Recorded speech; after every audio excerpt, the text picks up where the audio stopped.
Helicopter নিয়ে এসে বসে বাথরুম যাবো? বাড়ির মানে আমি এই বাড়িতে যদি না ঢুকি তাহলে আমি বাথরুমটা যেতে পারবো? তখন রাম যদি বলে আমাকে একটা রাম দাও তো, তখন তো তাহলে চলে গেল হচ্ছে অন্য রামে। মানে আমার এই ঘরটা থেকে বাথরুমে যাবো, আগে বাড়ি থেকে বের হবো, তারপরে দেখি কোন জায়গায় চুরি করে ফুটে ফুটে আসে নাকি, সেটা দিয়ে টিন ফাঁকা করিয়া যাবো নাকি। পড়াশোনা কি এখনকার দিনে? পড়াশোনা বলতে কি ছাত্র মাস্টার থেকে ছাত্র বেশি জানে, জানিস তো? আবার হ্যাঁ, নাও পাইতে পারে, আমিও না পাইতে পারি কোনো জিনিস, এমন না যে আমি সব জানি আমি সব। তুই এমন কোশ্চেন করলি, এখনকার ছাত্র এমন কোশ্চেন করলো, ইন্টারনেট দেখেছি এমন কোশ্চেন করলি আমি পেলাম না।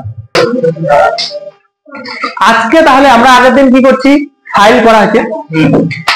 এইবার ফোল্ডার যদি তৈরি করতে চাই, ফোল্ডার কি জিনিস জানো তো? ফোল্ডার মানে হচ্ছে একটা ব্যাগ যেটাতে আমি ফাইল গুলোকে রাখতে পারবো, মানে ফাইল রাখার একটা জায়গা হচ্ছে ফোল্ডার। তাহলে এই ফোল্ডারটা যদি আমি DOS দিয়ে তৈরি করতে চাই তাহলে আমাকে কি করতে হবে?